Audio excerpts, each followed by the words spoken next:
Hello and welcome to Sun City Africa. My name is Wana Patrick Eje. I am your host, and this is Sun City Africa Weekly, a show where we dedicate it specially to profiling, exceptional individuals that are making giant strides in our society in terms of contributing to humanity and nation building at large. And you know how we do it. We don't just bring anyone on this show. We bring people of impact, people of good repute to this show. And today is no exception. Today we are with one of Nigeria's, illustrious son, making so much, contributing so much to building human capacity. And he is here with us today. Out of his busy schedule, he made out time to speak with us today. So today we'll be having this special talk, media talk with none other than Honorable Chief Doctor Joshua Yohanna Gandiwa, and he is here today with us uh, to just let us into his world and the amazing works that he does. So let's get to meet our guest today. Good afternoon, sir. Good afternoon. Thank you for making it to the show, and we are glad you could make it out here today. So, Yeah. sir, for the sake of viewers that are just joining us, please tell us your name and a bit about your educational and professional background. Well, my name's Honorable Chief Dr. Yohanna Joshua. I am the founder and the president of JoJo Classic Foundation and the chairman of the JoJo dynasty. And by the special grace of God, I am a surveyor by profession and I am a philanthropist by calling. All right. He is a philanthropist by calling. You can tell that in his, excitement in his voice when you can tell he's a very passionate person when it comes to philanthropy and, human capacity building. Going by his profession, a surveyor, a philanthropist, you can tell this man is so much more than you can, tell. Yes, sir. You just told us in your introduction that you are, the founder and president of JoJo Classic Foundation. Can you tell us a bit about your foundation and what you do basically? Well, just as you know, JoJo Classic Foundation is an indigenous foundation here in the FCT, whom are basically into youth empowerment, widows empowerment, and also empowering the people living with disability through the provision of working materials such as wheelchairs and clutches. And likely so sometimes we organize skill acquisition programs for such people just to make them economical self-reliance. Uh, Yes. wow, that's so much that you are doing there, and we are just amazed by what the testimonies out there, what you've been doing so far and what you continue to do for people and humanity in general. It's an amazing thing, and we just pray God can continue to strengthen you. As doing the kind of work you do, requires so much, Yes. requires so much resources, both human and economical, resources. Yes. And over time, we've come to realize that one of the major issues facing humanitarian organizations such as yours is the issue of funding. Yes. Yeah. So we just want to know, how have you been able to manage to do so much, that all these things that you do, how have you been able to get the funding? How do you, cope? Well, as I've told you earlier, I am a surveyor by profession. Okay. And JoJo Classic Foundation is barely 2 years old since the inception of the Mm, foundation. And I want to tell you that this foundation is a vision. mm, And just as I told you also, that I'm a philanthropist by calling. yeah. And God called us and we accepted the call.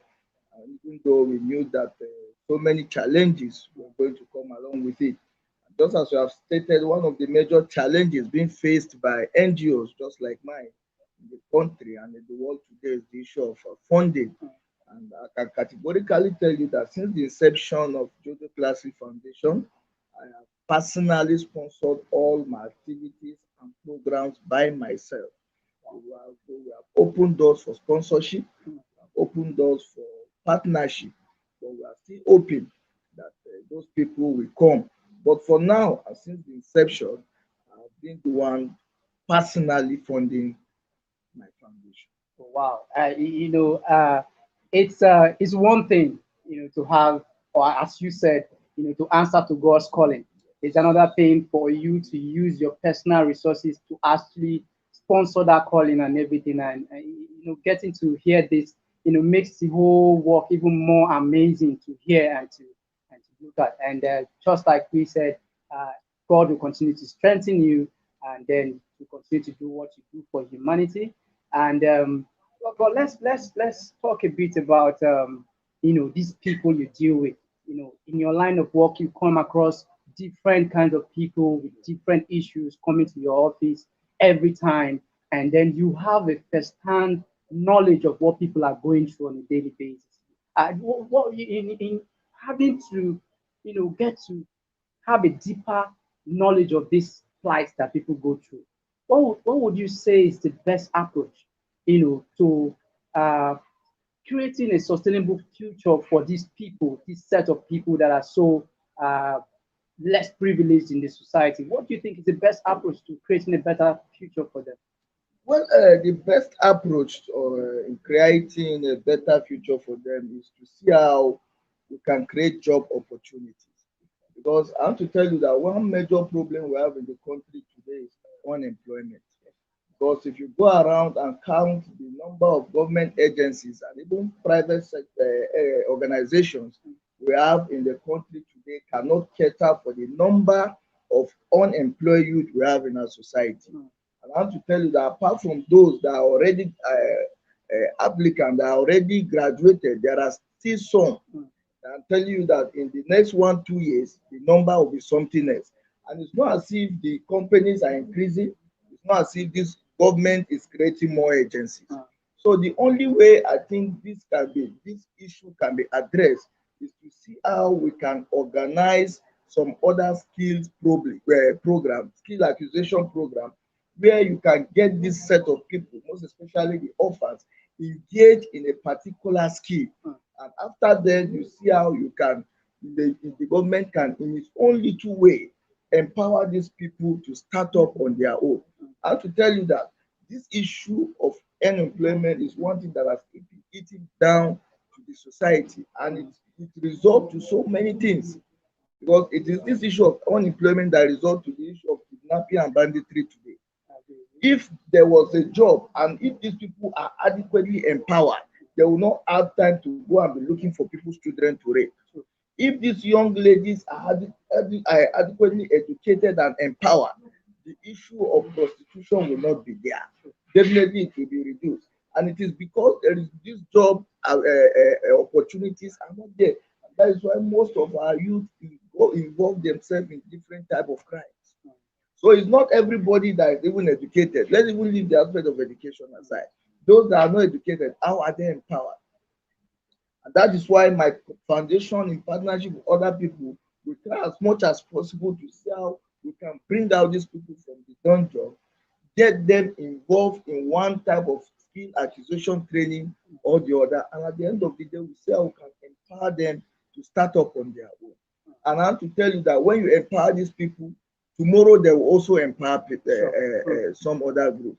And with that, gradually, we get to that place. Oh, wow. And gradually we will get there, if those that are in authority, people, well-meaning Nigerians, listen to Chief and then probably follow in his, in his footsteps. He is doing his bits to making life, creating that future that we all, dream of, we all want to see.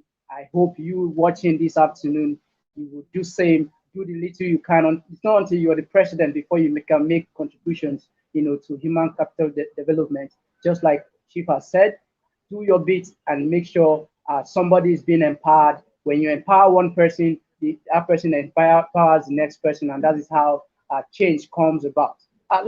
Interestingly, sir, you made mention of prostitution among uh, girls, and that is one thing that has become a big issue in our society right now.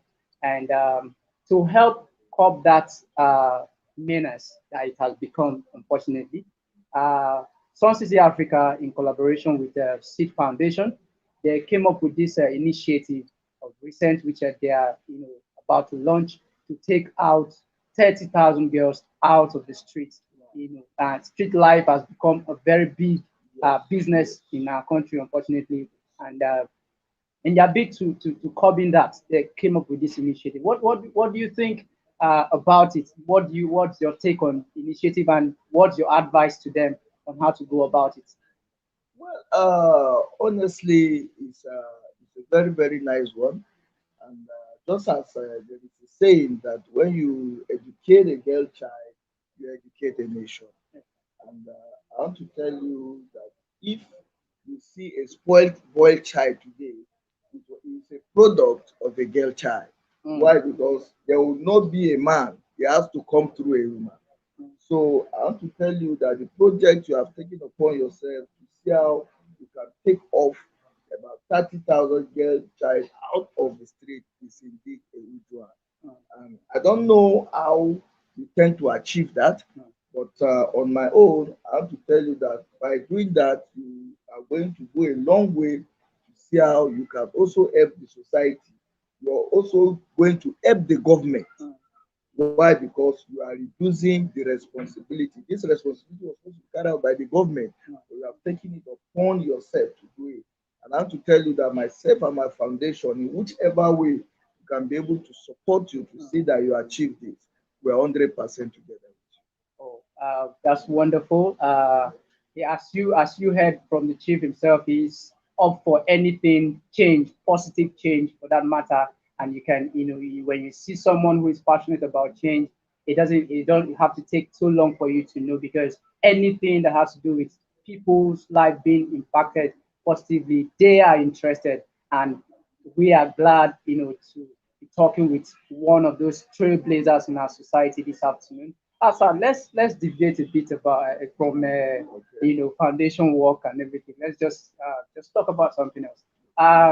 The 2021 Africa Leadership and Philanthropy Awards is on the 4th of November, and interestingly, your foundation has been nominated by a good number of people for an award, and looking around your shelf, being recognized and awards don't seem to be a strange thing to you. You are a man who is obviously recognized for what you do for humanity and everything. But does it excite you that another, awards seem to be coming your way at this time of the year? Well, honestly, to whom much is given, much is also expected. And it is not new to me that more awards are coming.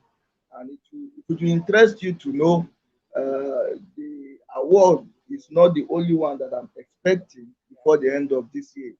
And it's not new to me. Why? Because I'm already in the system and I know that the world has seen what we are doing.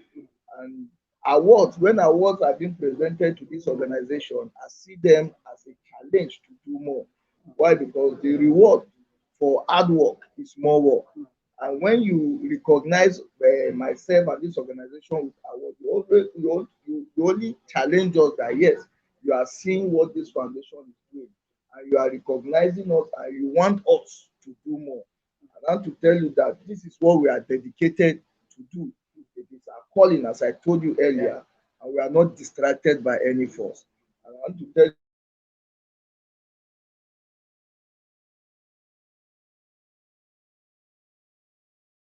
special grace of God. That's it. That's wonderful to hear. It is a calling, and they are committed to answering this calling to the last day, that day God gives them on earth.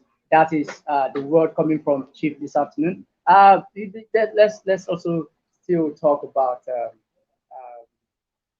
the kind of work that you do, your foundation do, you and your associates, requires a lot of synergy and collaboration. Just like you said, you have already started opening doors, for partnership and sponsorship. What is your take on the level of collaboration and partnership between organizations such as yours in Nigeria as compared to what is obtainable in other clients, around the world? Well, JoJo Classic Foundation is not a small foundation. It is an international foundation. And with our achievements within this short period of time, I want to tell you without fear nor favor that we have done our very best. And I can also tell you that what we have been able to achieve within this short period, no foundation have been able to achieve that with the resources coming from the founder. But we have done this, why? Because we are passionate in giving back to the society. And I have to tell you that when our searchlight or when our programs are being extended and international donors and other international organizations start collaborating with us and sponsoring most of our programs, I have to tell you that what the people have seen so far, what the society have seen so far is just the beginning. Because as I've always told people, this foundation is a vision. We are on a mission. We're on a mission. I want to create a society and a place whereby in the nearest future, this foundation should be able to have branches in almost every state in Nigeria. And not only that, we're also looking for a day that this foundation will have its own institution, a secondary and a high institution where the less privileged and the orphans and the downtrodden can go and have education for free. This is where we are going to. And I know God will raise people that will join us together with us to see that we achieve this thing. Wow, wow. It is truly a vision. Listening to you answer every question opens door to even more. Because from the beginning you think, okay, maybe you're just concerned about the handicaps, the widows, and all of that. But listening to you talk, it shows that you have even much broader, vision for the entire tool that will, include everybody, and it's a great, thing that you are doing.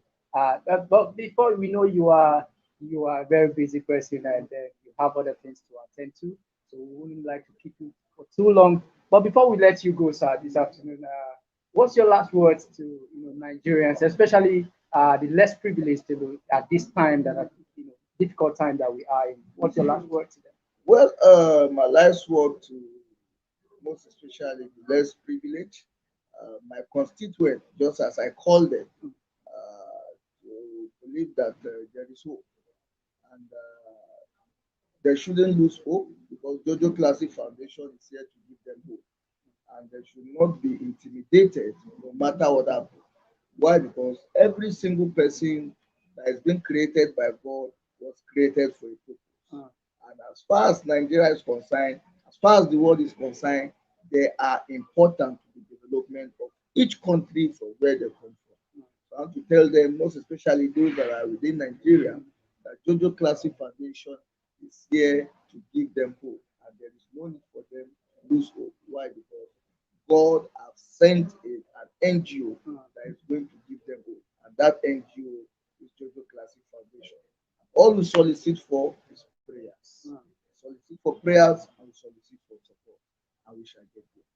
Oh, well, definitely, JoJo Foundation is set to get there. And like you heard him say, JoJo Foundation is here to give hope, and that they have been doing, and that they will continue to do, as you heard it from Chief this afternoon. Well, thank you very much, sir, for making our time to speak with us this afternoon. And we just pray that God will continue to strengthen you and your associates to do more for humanity and for nation building in general. And as we let you go to attend to other things this afternoon. Thank you very much, sir. All right, that was Honorable Chief Dr. Joshua Yohana Dangiwa talking to us this afternoon, letting us into his world and his NGO's world and what they do, and listening to this man talk. Want to, if you are compassionate about humanity, makes you want to wake up from wherever you are right now to do something in your own little way for humanity. And we pray that this afternoon you've been inspired to do something positive for Nigeria and for Nigerians. So until we come your way next time, This is bye-bye from us. We'll catch you next time. But make sure between now and when we see you again, do something positive. Create a life that you want to see in your own life or somebody else, and God will continue to bless you. Bye-bye.